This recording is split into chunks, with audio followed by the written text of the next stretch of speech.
Ashato ma sadgamaya tamasho ma jyotirgamaya mrityorma amritangamaya avir mayeti rudro jate dakshinam mukham te namam pahi nityam te namam pahi nityam. Om Shanti, Shanti, Shanti.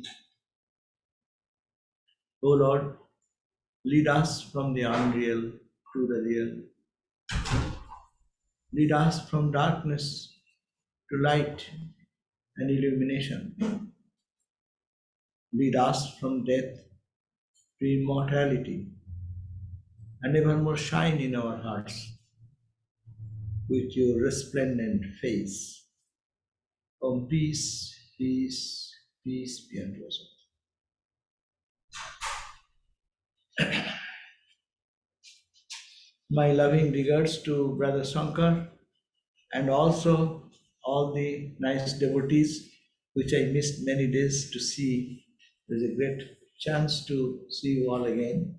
And also some of you who I have not met before, but we are happy to be here to see you all and to have a spiritual connection. We had our spiritual connection is not to be added, but it is already there to make it in a practical way expressible. So this is an expressible situation of meeting together. So this is a very great statement what Brother Shankar has found out for me. It is a deep. You can come here, you can sit here, I can see the face. Yeah. Face can be, we can see your face. Yeah. Yeah.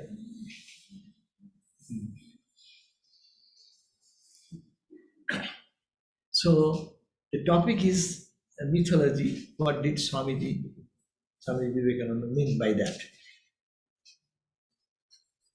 Swami Vivekananda, he has prepared for me a beautiful note, so it is helpful for me. It's always good at that. I read his notes, I mean, given in the bulletin, I read it because I learn so much out of it. So as he has given, they very beautifully has introduced the subject that as a Jnana yogi, you practice discrimination, reason, detachment, and satyagraha or insistence on truth. The goal is freedom from limitation. What a beautiful way of expressing Vedanta. And he says, our teachers say that all our miseries in life are caused by seeing inaccurately. A very big philosophy in a very simple language. We see the world inaccurately. What is inaccuracy?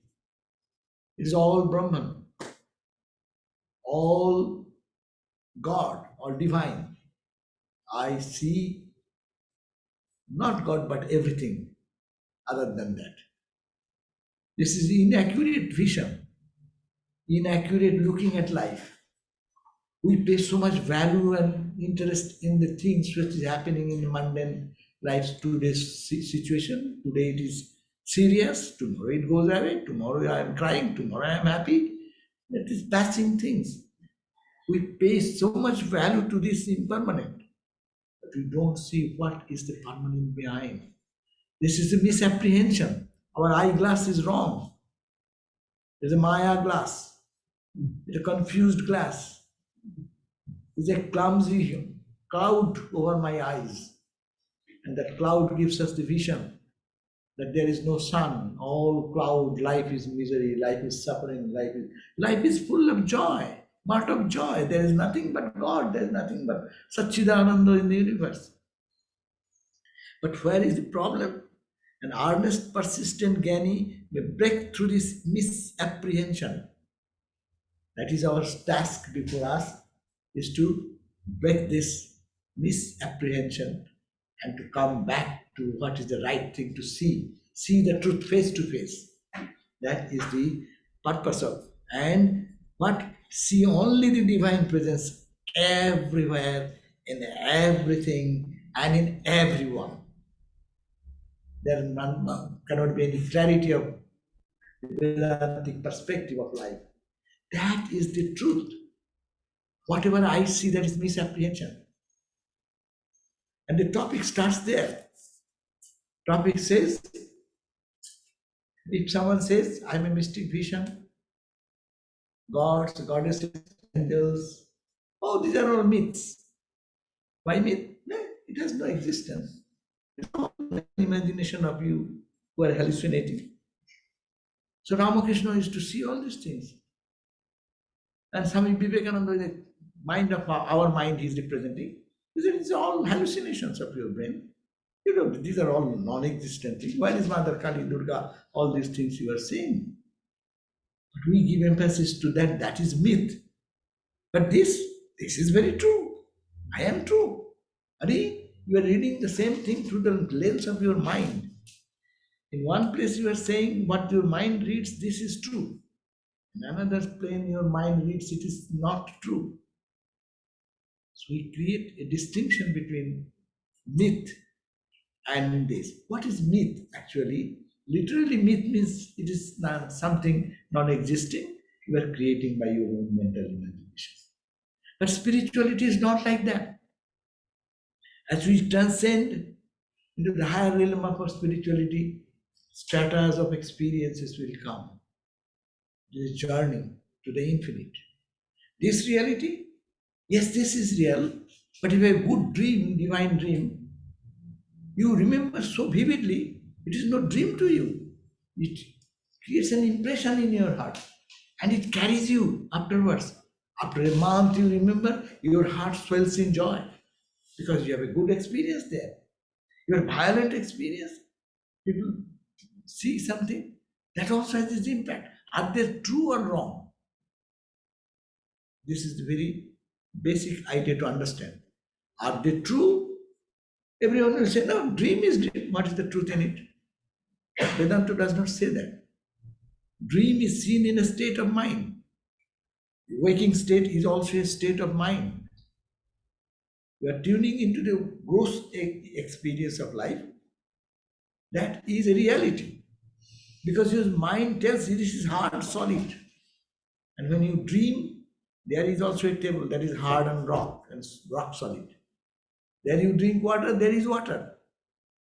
There is food, there is food. There is hunger, there is hunger. There is fear, there is fear. How can you say it is real or unreal? If you have to say real, that is also real, this is also real. If you say unreal, that is also unreal, this is also unreal. So where is the solution of it? That's why Vivekananda gave the solution. Yatadur, jao, as far as much you roam, go on in your journey, carrying your tool of mind and intellect. No, this is called samsara. This is in the realm of rotation and change, and it's not the unchanging. You go up to God. That's why Vedanta does not believe in avatar also. Do you know that? Vedanta, absolute Vedanta, does not believe in your God. Or what the question? Ramakrishna. But they believe in what? That absolute truth. Yes, because in Advaita Vedanta there is no two to separate out, to discriminate, to space out. There is no such space. There is homogeneous, absolute oneness. But when you come down one step below that, you enter into the realm of the mind. Purer mind, darker mind is just coming down up to them. And in this world, there is brutal world. People live in brutes world. And people live in heavenly world, in here itself. It is all depends on the mind, and mind is Maya. And so long you think it is myth, that also is your mind analyzing it. But they are all real. If you have to, you cannot stand in between. You say this is real, your dream is real, all the gods and goddesses are real because they are seen by spiritual aspirants or spiritual seekers as their mind become purified and they saw God. They see, does not people see Christ even today? Does not people see Mother Mary, her presence today? Does not anyone see Mother Kali today? Does not one see Lord Shiva even today? It's a mythical God. I understand Christ, Buddha, they are human like us. We can accept certain part of it. But mythical God, Shiva is a mythical God. Did anyone saw Shiva like us? We are like walking in the street and doing some charitable activity for the poor people. Point is that that is in a mental flight when mind goes. The mystery of the world is so great that it unveils everywhere. The modern scientific world, what they are doing, when they are concentrating and focusing on one subject, their greater revelation is coming out. Are they true or untrue? Before, it was the that experience of that Higgs boson particle. They are saying there is Higgs boson particle. I don't see it. For me, it is a myth. Why to accept that? I won't accept. Because why? I don't see that. You don't see that does not give the validity that it is wrong. Or you see, because you see the world is real, that's also not true. You are in a particular state of mind. If I can come to that state of mind, I'll see the same thing. So you are from here, crawling worm to the bacteria, to the highest powerful spiritual giants, all are in the realm of the mind. And different flights of mind, different vista comes out. No? Suppose let us think of a mountain. See, we are climbing the Kailash, Manas Sarovar Kailash, the holiest of the place in for the Hindus and Buddhists, Jains. No, you go to that cliff, you will climb up, you go to 1,000 feet, you see the vista. Will be the same as you climb up 2,000, 3,000. Are they contradictory? Are they to be rejected? And you till reach the cliff, you will have a different vista altogether. And in that point, everyone will agree. But in this journey point, everyone will differ. Because I am in one level and you are in another level. Given the gross example, Swami Vivekananda has given the sun. Standing on the earth, you see the sun. And you describe the sun that is a 30 inches ball of fire. When sun rising, it is a bigger size. And it comes up, it is smaller. Sun is becoming smaller. Sun is becoming smaller.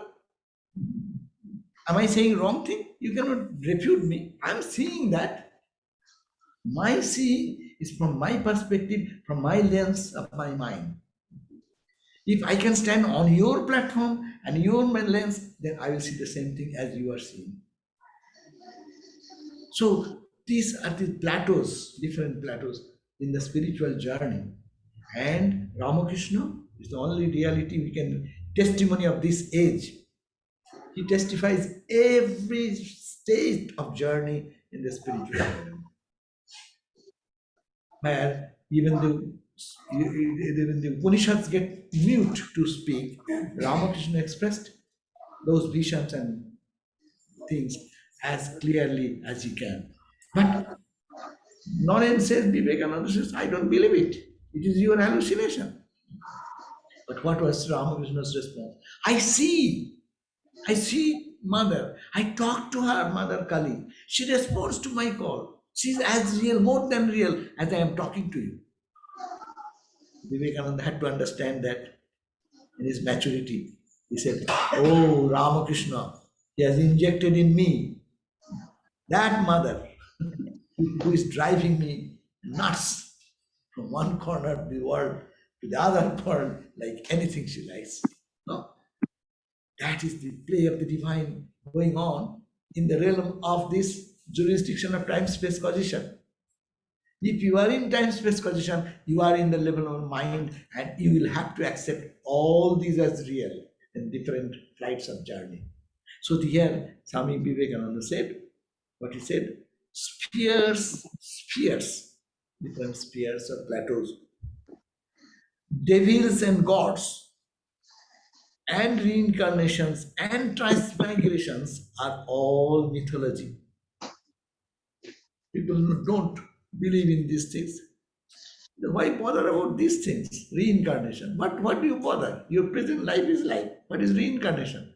But they don't think a little bit, little deeply. You are reincarnating every second. Is it not? Medically, talk about big things, philosophy, and they're not necessary. Come to the realistic life. Are you not transmigrating? Are you not dying and born again every second? How many cells, how many bacteria they are entering and doing all these changes in your body? As if not changing every day, you are not dying the old body and getting a new body. But I say, no, I am the same guy. No, you are not the same guy.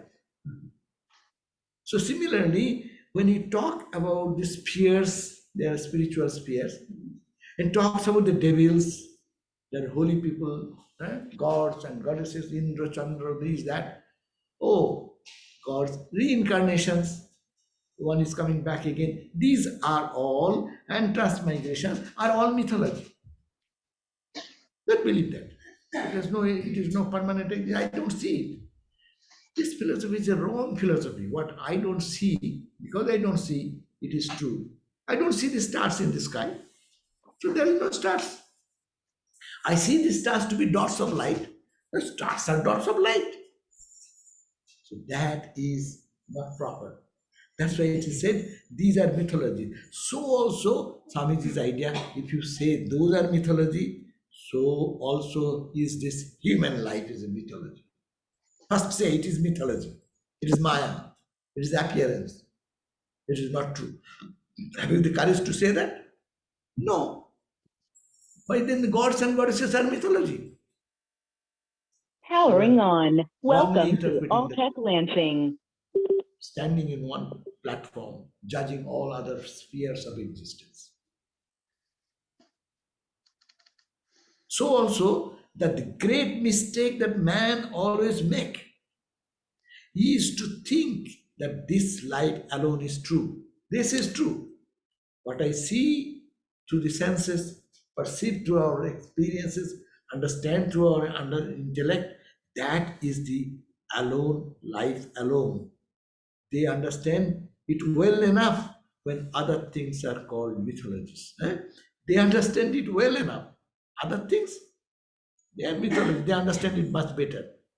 But they don't understand this is also a mythology. If you take the same background of understanding to the level of mind, can you see beyond mind?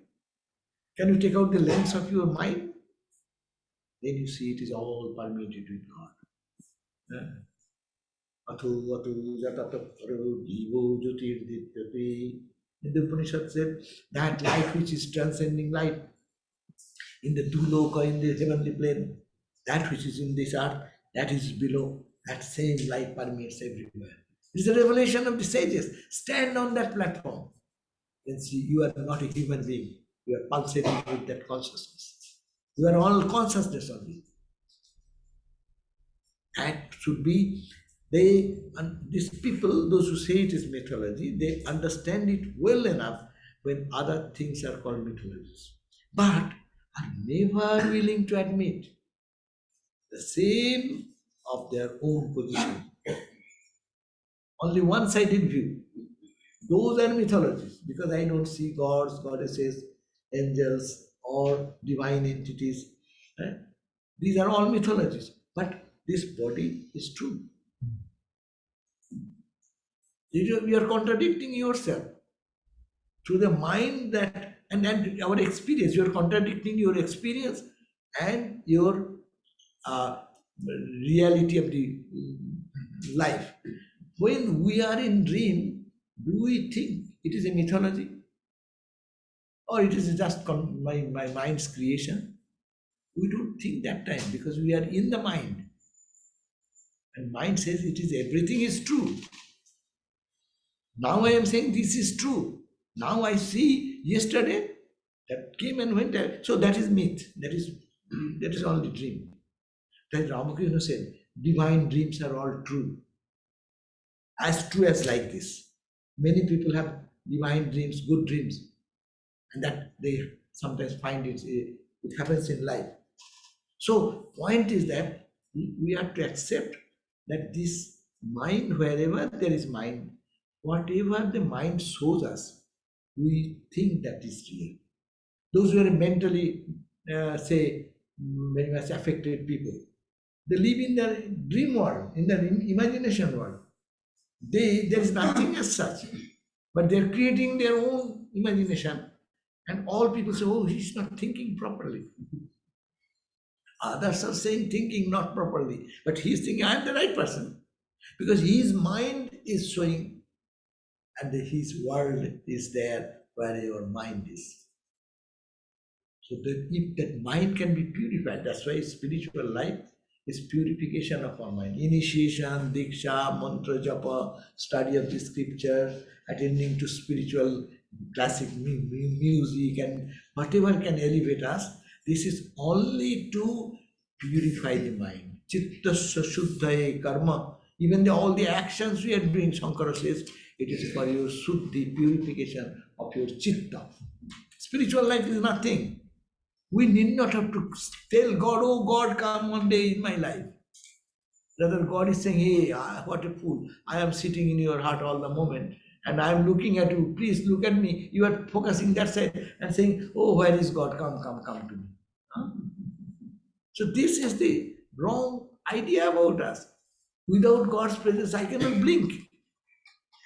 I cannot feel heat. I cannot feel cold. I cannot feel sadness. I cannot feel joy.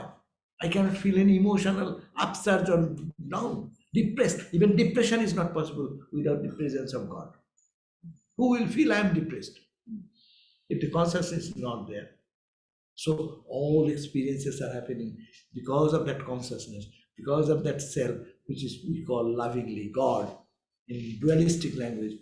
In non-dualistic language, you call it Atman, Brahman, or that.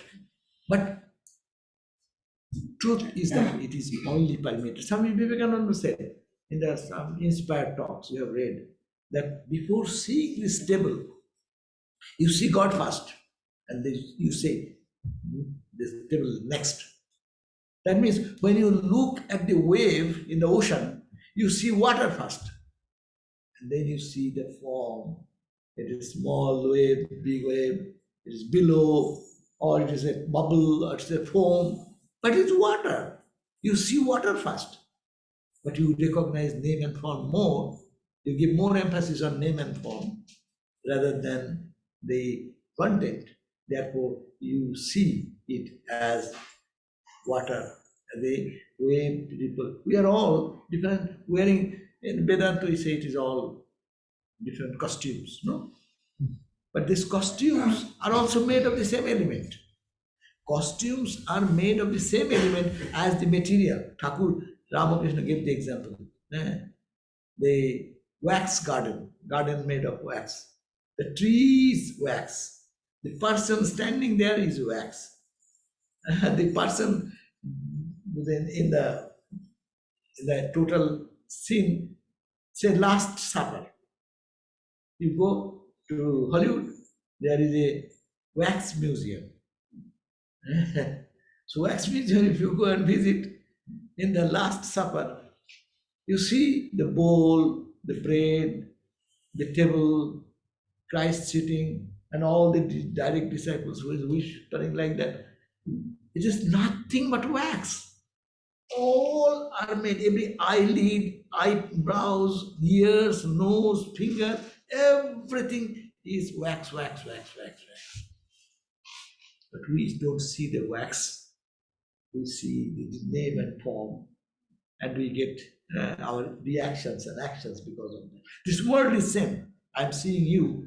This is my wrong interpretation. I'm seeing you as a person. Swami Vivekananda said, "Loke jahake bhul koriya manush bole." People, by mistakenly call him as human being. I am the worshipper of that Narayan, God in human. I worship that God whom you mistakenly say man. You mistakenly say man, but I worship God, that God in everything. So this idea is that the whole thing is that it appears is mere mythology. The greatest of all lies is that we are bodies, which we never were, not even can be. It is the greatest of all lies that we are mere men. We are the God of the universe. In worshipping God, we have been always worshipping our own hidden self. It's a non-dual, very high non-dual stand. There is nothing but one reality. And consciously or unconsciously, we are worshipping God, only one God. And according to our mental perception, we respect our mind. When it becomes clear, then we see a little glimpse of that. That is called the sattvika quality. Rajasa quality, arrogance, ego, pride, dominance over others, ruling others, that is rajas. And tamas, the dull, insensate, callous, brutal, all these tendencies. These are the three gunas within the realm of mind. Our own mind every day traveling from one to the other to the other. We call it holy man who lives in more of sattva quality. Huh? Whose mind is more tamas, we call it bad guy. Who is rajas, the arrogant guy. So they are for the destruction of the others' peace, they live in the world. No? But it is all God. God playing with God. There is a song, Khelati Bhagavan Brahmande. There is a beautiful song. God, Khelati means playing, Bhagavan, Lord, in Brahmanda, in this world. It's all you are seeing the reflection. Whole Vedanta philosophy comes over there. It's called reflection theory. Reflection theory is that only one reality is there, but it is its reflection in all millions and billions and trillions, and they seem to be real. And they given in the example in our scriptures give in the morning, early morning, when dewdrop falls on the grasses, no, millions of suns are reflected when the sun comes. You see millions suns reflected in the tiny, tiny, tiny, but it is the sun reflected. It is the sun. So diversity, I give another close example to make it much easier. Suppose you are the only person, you are the only reality. Okay? You go and enter into a room, and that room is studded with lenses of all possible apertures and concave, the degree of concave lens or convex lens, make stud them on the wall. And you go inside and you stand there. What you see? Some the face is like big, some faces like this, depending on the lens, no? And how many? You can million glasses, you see million reflection, billion glasses, billion reflections. But you are the only person. You are neither that beautiful or not that ugly or not anything. It's colored. It may be colored. It may be dark. It may be blue. It may be red. So this is the creation. It's all created by Maya, and that's Maya is simply the mind. So it gives a gross idea what is myth and what is real. If you say myth, if you are really one-sided and think that Ramakrishna had these visions, these are all myths. Oh, they are in there some little craziness of the mind. And so you are also saying craziness of the mind showing him.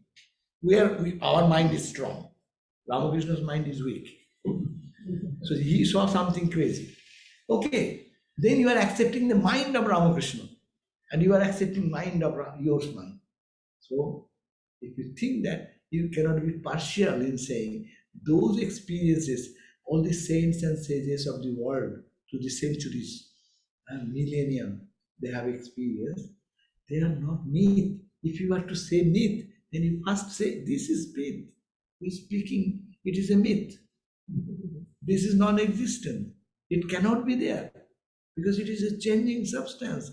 And this mythical person is behaving like a crazy guy. In the morning time, he is happy. Noon time, something happens, he is angry. Afternoon, he is weeping and crying and depressed. So, what is true here? What is not myth here? So, that is the stand of Vedanta. If you say it is myth, God, vision, and experiences, then you are also me. First, deny yourself. This little petty I, this little petty body, mind, emotion, this is not you. First, drive it out, cut it, chop it out. If you can have the courage to do that, I'm not the body totally, I'm not the mind, you can do that totally, then you have the courage to say, yes, all these visions are wrong. That was told by Sri Ramakrishna. When Sri Ramakrishna in the Kashipur Garden House, and Swami Vivekananda was thinking that, oh, he talks about God, he's seeing God everywhere. He also tells that it is the same reality has come, Jai Ram, Jai Krishna. Huh? So I have heard many times, it is the same reality. Now, if he can say at this point of death, and he is all emaciated, he cannot speak even that time. Just before his departure, few days, this thought came in his mind, and Vivekananda entered into Ramakrishna's room and seated in one corner. And Ramakrishna is sleeping or was dozing. He suddenly said, Naren, still doubt. Spontaneous response. It is not spoken. It is in the mind of Naren. And he is saying, if he can tell this now, then I believe that he is some avatar. This is the testified avatar. No one tested like that before. Day and night, like a money changers test their coin, no? So, and he said, then what is a beautiful statement? You must have to remember this word. Ramakrishna said, Naren, still doubt. He who was Rama, he who was Krishna, he is Ramakrishna in this body. But, mind it, the next part is important, more important for our discussion. But not according to your Vedanta. Ramakrishna could have stopped there. His question was, if he says that he is the Avataro, the same Avataro, I believe. He didn't ask that last question. But truth is such that their words will not miss any right statement which will be contradictory to the philosophy, to the spiritual experiences of the sages. He said, but not according to your Vedanta. Because what? Vedanta accepts only absolute one. Gods and goddesses. Coming, who will be God? Who will be goddesses? Who will be creator? Who will be why he needs creation? All these questions will come. It is your mind imagining. And mind, you say, God taking in the Maya in his force, have created the universe. So absolutely nothing has been done. So not according to your Vedanta.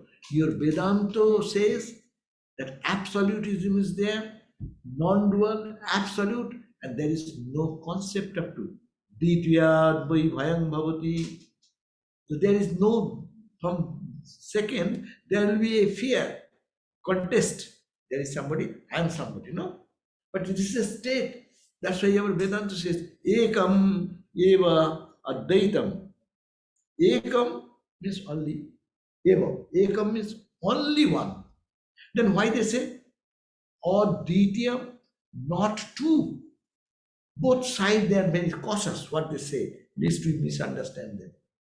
If we say one only, when you say one, in your mind there is two. No? When I say one, see, in our all mind, there is two, there is five, there is 10. No? So you cannot say that. Who will say that, oh, suppose we are an individual soul, if we merge into the ocean of consciousness, the drop merges into the ocean of consciousness, then you tell me, who will say, I am this, I am Brahman? Who will say, I am Brahman to say?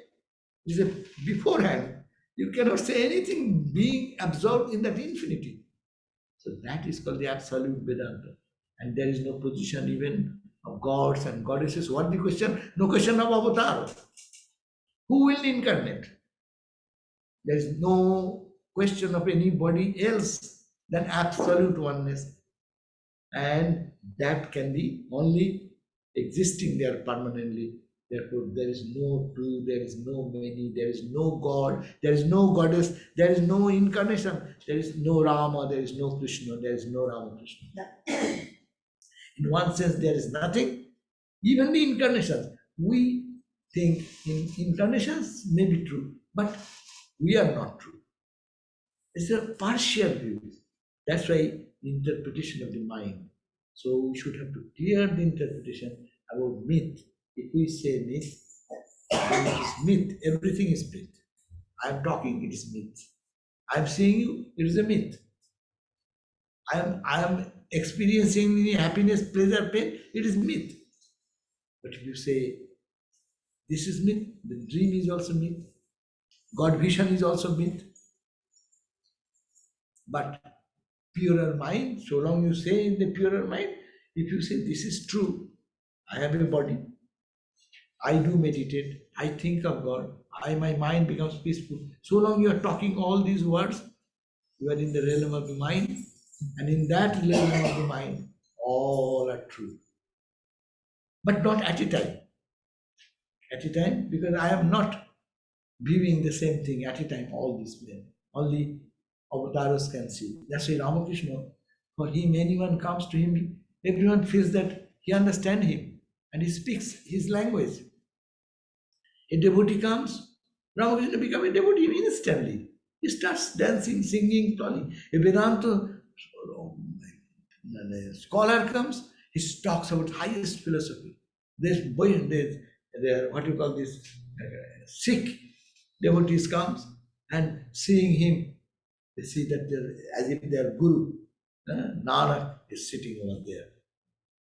He could take the ideas of the people who are coming and transform himself. That's why he's called Sarvadevanandaji.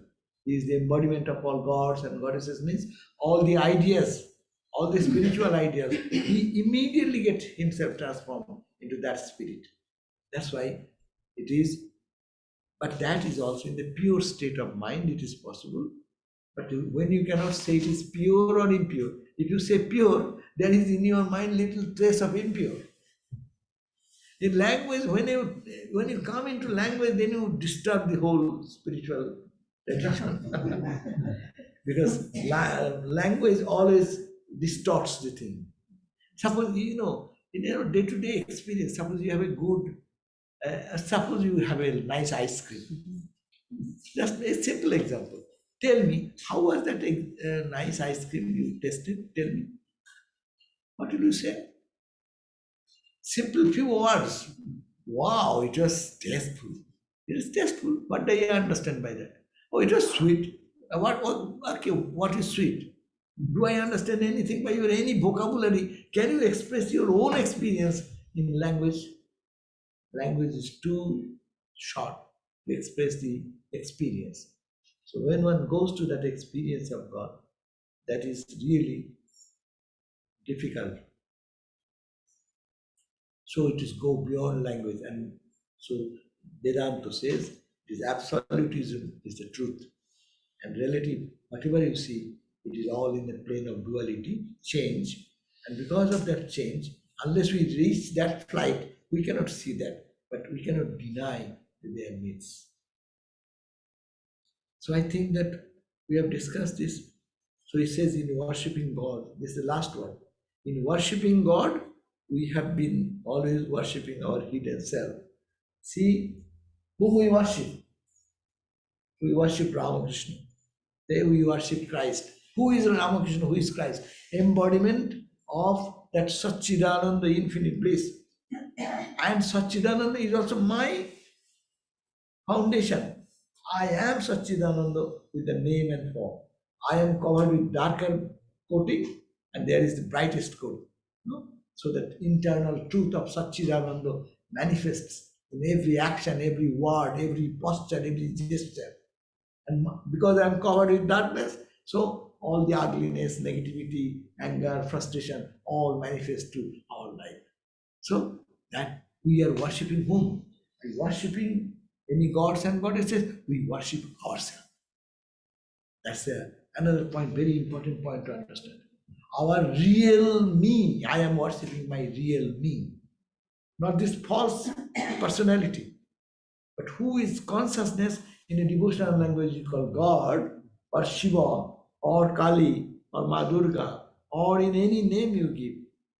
That ideal is the expression of that infinite spiritual truth in that name, and is my real nature.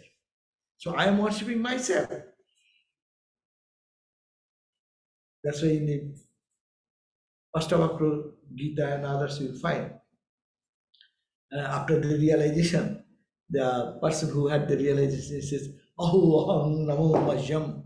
Oh, what has happened? I am saluting myself. I am saluting myself because I have understood I am the object of worship in the whole world. People will say it is an arrogant word. You are the object of worship. You, not as a man or a woman in the name and form with this bodily identity, but you as the divine. We worship, all of us worship my divine self. You worship your own divine self. You, that's why there is a song also for Ramakrishna. That song says, Apuni korile apunar puja. Oh Ramakrishna, you did your own worship. As Mother Kali, you are saying Mother Kali, but actually you are worshipping yourself. So that is not for him only, but for us also. Unconsciously, we are worshipping the divine, which is in me. That is my real nature. That is my absolute nature. And that is the worship. All the world is worshipping me. That capital me, not the small me. That's why grammar is also very grammatically, you see, we use, all of us leave one word. What we write? I. Of course, nowadays text messaging, people are setting I as small I. You know, that is their failures. On the text messaging, when you text message, people are young boys and girls and whoever, I is small I. But in grammatically, I is never I small. Is it not? I is always capital. Why it is capital? Grammarians also know Vedanta. I cannot be small. My real I is always big. So I, this small I is this small I. But always we use it big I. And big I is the self. Big I is our Satchidananda self. Big I is our Atman. Big I as Brahman.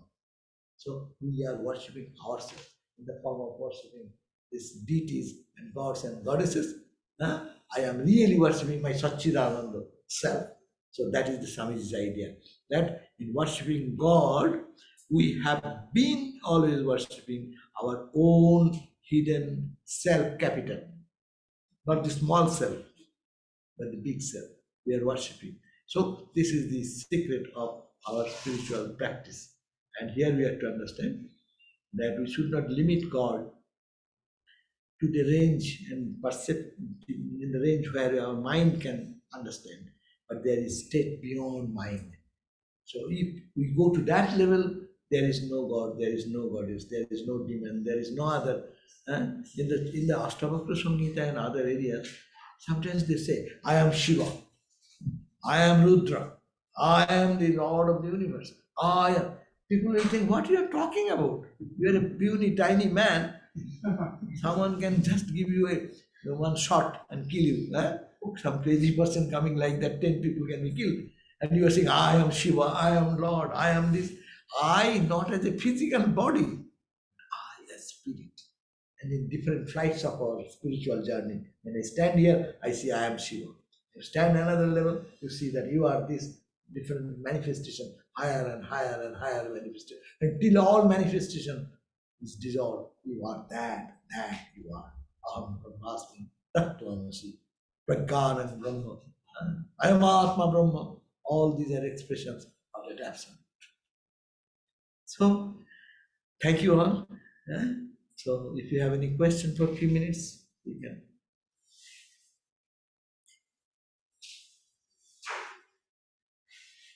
Maharaj, you are mentioning earlier about the mind. So whatever the mind is, like we are seeing through the mind, or whatever the mind is at that level we are seeing. So how do we really see the real, like say if a mango is there, so it is ripe, it is green. Before it is ripe, it is green in color. Afterwards, it is yellow in color. So similarly, how do we see the real mango? Whatever we see is yellow in color. So like that, how we see the real? How do we will be able to see the real thing? Mind, we have to work on the mind. The mind, that's why we pray every time morning, no? That, okay, what is our morning prayer? The mirror of the mind may be wiped clean and voice that mighty forest fire. What is talking about? Cleaning of the mind. And as the mind becomes clean, suppose you take a mirror which is sitting for a long time, full of dust and dirt and so much stain that you cannot see your face. Nothing. Huh? And now you start working on that, cleaning the mind. Huh? By meditation, by prayer, by noble thoughts, by music, by art, by literature, whatever. Uplifts the mind. Every day it is clean, clean. You can see a little faint expression of your face.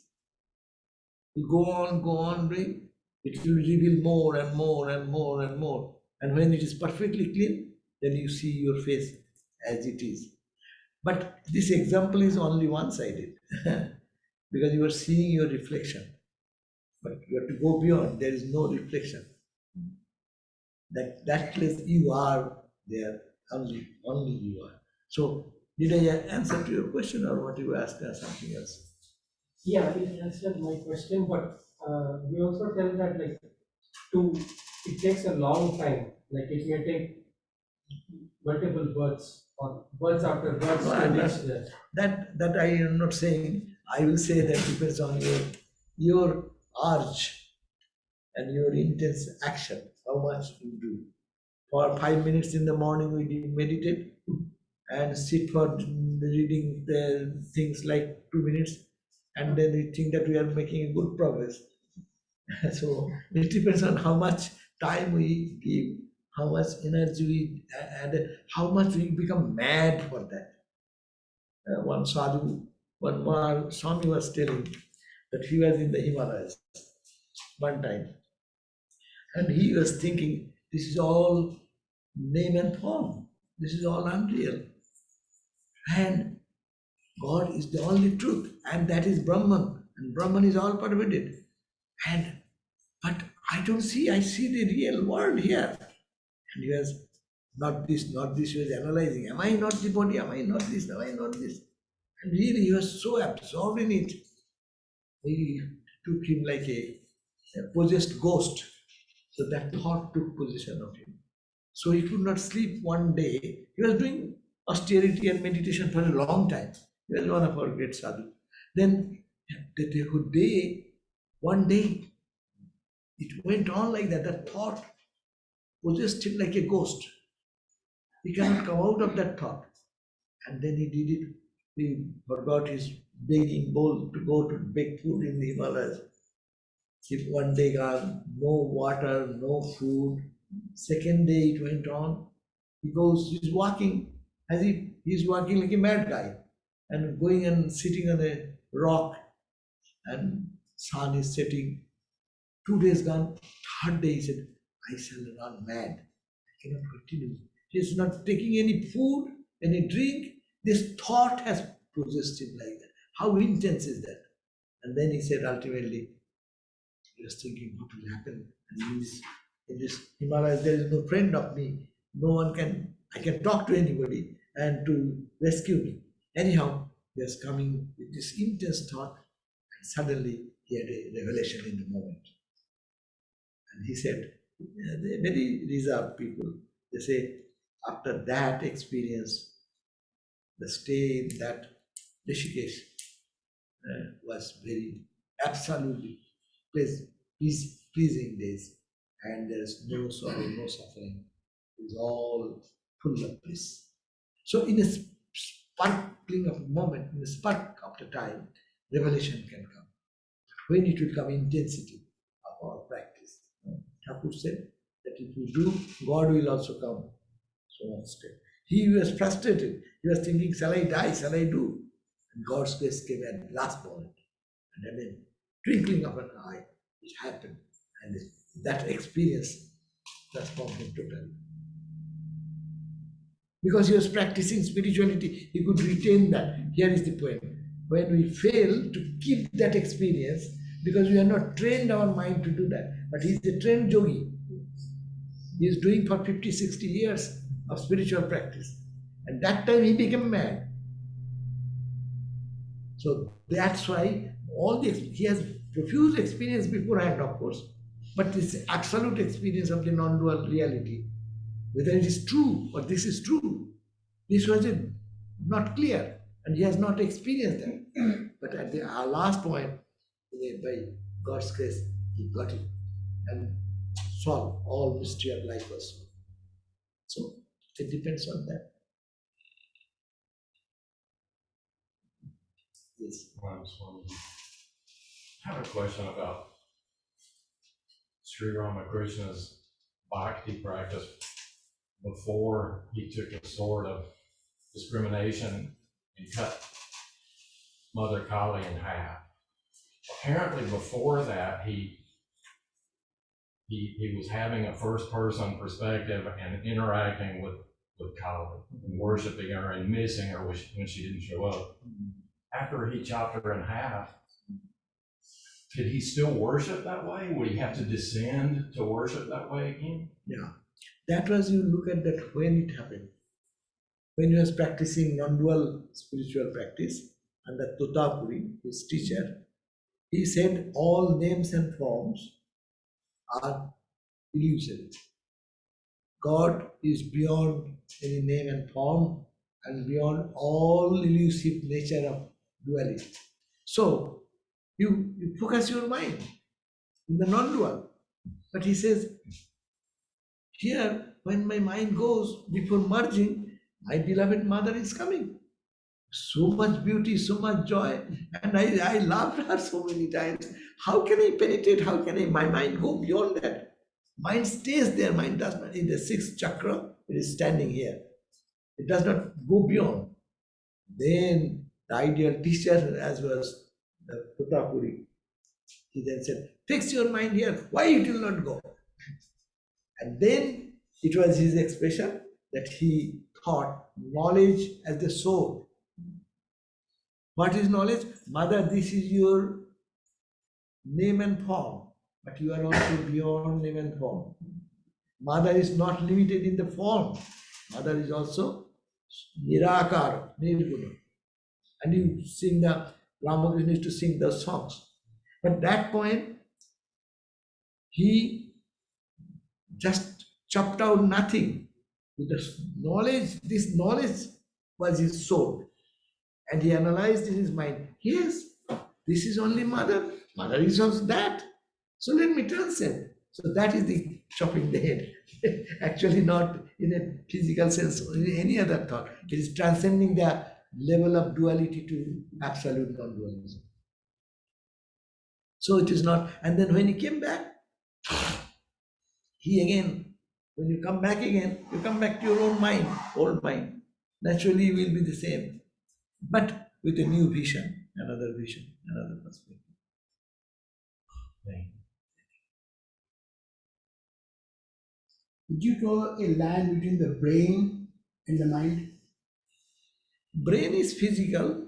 Doctors can tell us much more. The neurons and this and that, how it is happening, all those things. No, but mind is not tangible. You cannot hold it. No one catch the mind by hand or by any instrument till today has been uh, found out. Mind, you can measure the activity of the mind, the effect in our brain, in our mind, in our actions. You can, but mind as such, I do not know any tool has come out to find mind. No, it's just subtler than this gross. This is gross, but that is not gross. Mind is not gross. That's why you see, mind is holding all the thoughts, all the impressions. Mind is remembering them, and mind is reacting that way. We are the product of our mind. Our mind immediately now tells, I will have to go. You cannot sit 1 second. You will take out and take your key and go out. But where is the mind? Catch the mind. That's very difficult to do. But it is there, a subtle way, individual mind. There is also our division in the mind, individual mind, collective mind, cosmic mind. God's mind is cosmic mind. Your mind, my mind is individual mind. And we are all run, dictated by our mind. And mind is divided into 4 segments. Mind, function of the mind, for clarity of understanding, it has been divided into 4 segments. One is called mind, when vacillating. Shall I do, shall I not do, go or not go, eat or not eat?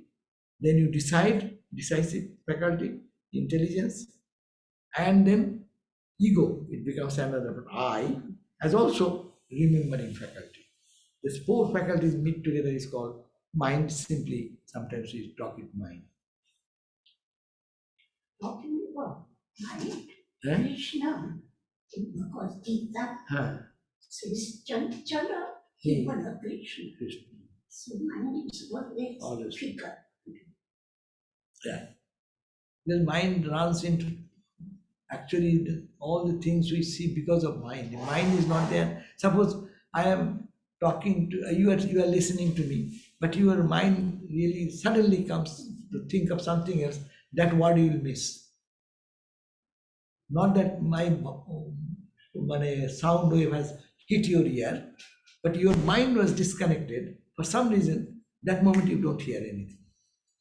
So this mind, where is mind? We are there. So mind should be kept in God, then we will be with God. When Sri Ramakrishna told Naren that he who was Krishna and he who was Rama is here as Sri Ramakrishna, not according to your Vedanta, was it because he was talking to Naren who Yeah. did not believe in? Yeah, because his statement should be perfect. Any non-dualist will listen to this word of Ramakrishna Avatar, he'll find flaw. It is not for non-dual people. Avatar is also not there. Goddesses, Avatar is nothing. You are also not there. They are also not there. Everything, this is Sunnam, Shunnam. That's why Buddhists say Sunna. Sunna means what? Sunna of the name and form. Minus no name, no form of any type. God, divine, angel, demon, all are your mental creation. Myth, all your myth. Truth is the divine.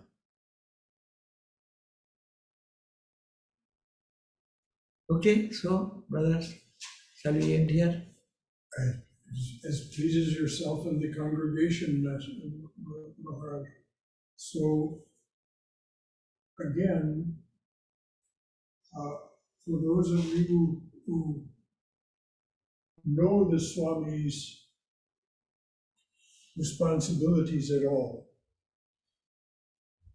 they are almost incomprehensible what it is that the Swami is carrying as a burden. And so there's a great grace that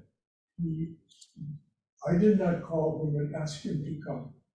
He called and said, it's time for me to come. That's what he did. So much for 4 days. 1 day traveling here, and then yesterday evening, all of today, and so many people we saw today, so many conversations, so much giving, giving, giving. And then met with the people who are to be initiated tomorrow, and then gave us this wonderful talk and definition of what Swami Vivekananda meant when he said mythology, which is obviously not a simple answer. And then tomorrow he has the initiations, and there's more meetings tomorrow afternoon. He goes away early on Thursday morning again, and then we have travel. Tomorrow evening, we have anything? Not Tomorrow evening is there? tomorrow evening. No, I just asking. No That's talk. good. It's- That's good. it's- That's good. Many it's people to good. see. Yeah, enough is enough, right? Yeah, yeah. The Swami, so I say all that just to fill our hearts with appreciation for what we have been doing. And this place is such a grace in its being here at all.